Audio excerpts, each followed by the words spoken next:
So we just finished talking about Frankenstein, and we're going to go into Marvel movies now, because I thought of something when we were talking, which was why did we want to see Marvel after we had already heard of all the spoilers? Yeah, specifically Avengers Endgame, when it came out, we knew the whole story already. Like, I found out every spoiler, every scene. I even saw little clips for specifics. Like, I knew everything that would happen, basically scene by scene. And then we still wanted to go watch it. Yeah. And I was thinking, well, we were talking about why plot is so, like, useless in stories. And basically in the Frankenstein video, so if you haven't seen that, you can go watch that. This continues the Frankenstein video.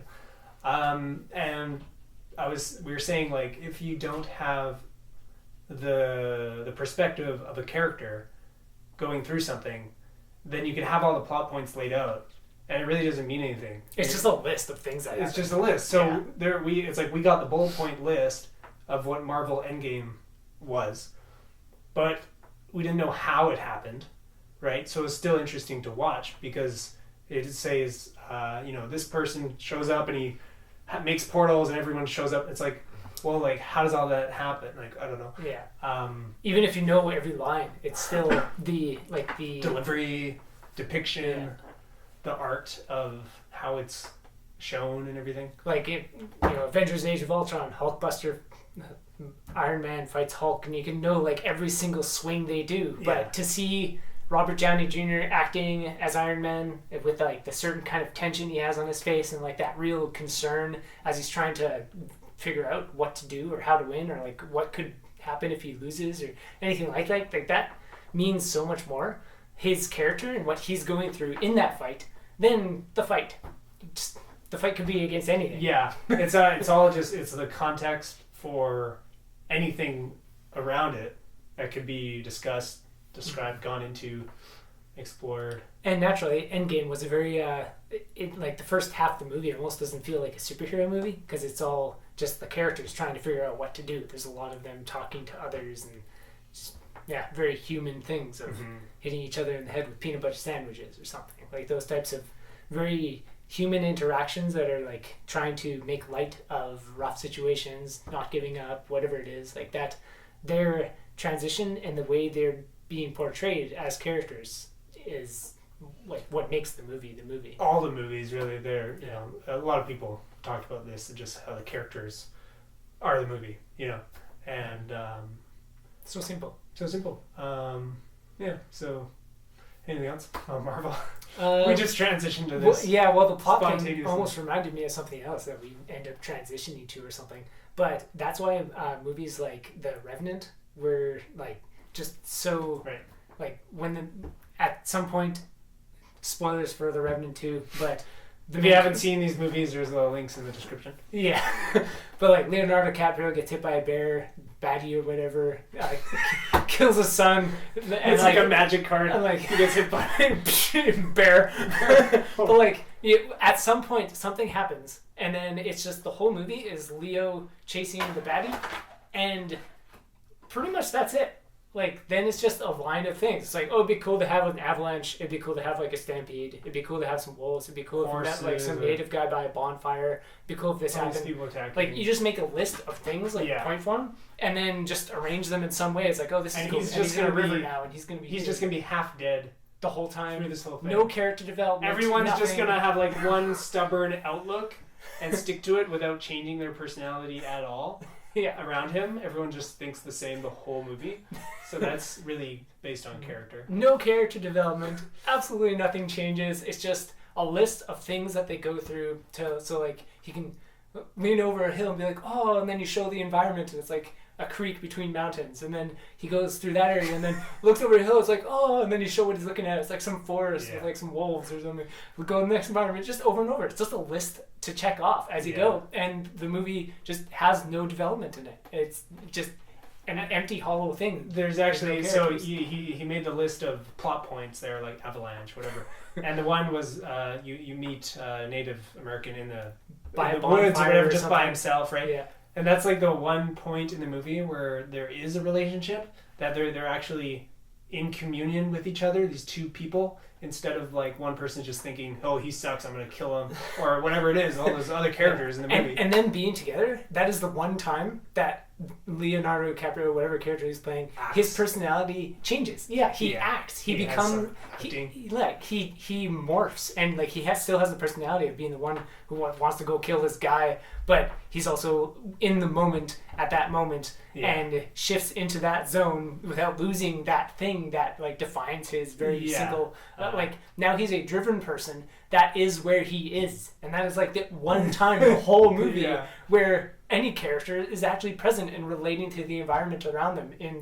That isn't just like a checklist. Now I'm here, let's go. Now I'm here, let's go. It's like, now I'm here. Oh, this is like where I am, and these are the people that are around me, etc. There's actually a perfect example. At the moment, I forget the name of the movie, and I've only watched it once. But I'm pretty sure it's the exact same thing as Revenant, except it has character. And it's Johnny Depp, and he gets injured somehow, and he's taken in to these tribes and stuff, and he's brought along on this journey injured the whole time. So the whole time he's just half dead or whatever, just like Leo. And yet there's so many more moments of things that happen with the characters that involve him and involve like learning about the environment, like the culture and all this stuff. And it just has much, like, it has acting, it has people relating, and it's this is us just ranting about plot at this point. Plot is just like we went to a theater when we went to go see like some movies, and it's just like a Planet of the Apes thing and an alien thing and whatever, and you could just interchange any of it. It's like humans go on a spaceship, they end up in space, land on a planet, and now they got to deal with aliens, or they create some virus and it turns apes into crazy things, and now they're battling apes, and like just interchange the two. They land on a planet and it's got apes, or they make a virus and it creates aliens. Something that's just like, I'm gonna kill you. Yeah. And so I'm gonna defend myself and fight you, and there we have the movie. All the plot is completely interchangeable because it really doesn't mean anything. And it's all the characters. And hence, like, you look at movies like Avatar or whatever else, and it's just like blanket characters that don't have any character, that are just placed somewhere so that action can happen. I heard a story about James Cameron talking to biologists about Avatar stuff, right? And he's smarter than biologists with some of that stuff. So he like corrected them in this conversation. They're talking about deep stuff. And then he's like, no, actually, it's this. And they're like, oh yeah, you're right. And there's nobody in Avatar who's as smart as James Cameron. James Cameron's never written a character as smart as him. Why? Why not? Because you're just...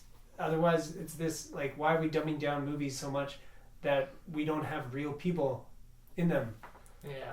It's really rather disappointing. We just need to set up some kind of thing so, like, humans can jump into some place and fire off weapons and battle against, like, monsters, and ta-da, you got the next big hit.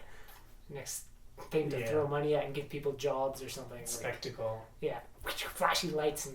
Yeah, anywho's. So anyway... We like character. That's why we really like things. And, that's why all our three visual, interwoven multimedia, slice of life epics, all are character driven and rooted in just daily living activities. And then we also have that flashy stuff, but it has a purpose. It serves the character instead of just... let's show this plot point, that environment, because it's cool for... And then throw a character in there just so you have somebody to actually navigate it's like those concept art pictures. You have some landscape and then it's just this little guy with a staff or whatever, and he's just there because a person is in this thing. That's like so many characters who are main characters in movies these days. Yeah, it's just some little speck so you can see the things around it. He exists in this surroundings. The world is built from people. Yeah. The world is you and you are the like world. Frankenstein, the story of Frankenstein being created by someone and what he goes through to create that person. That story was built by people. It's not just plop a character in there. It doesn't matter who.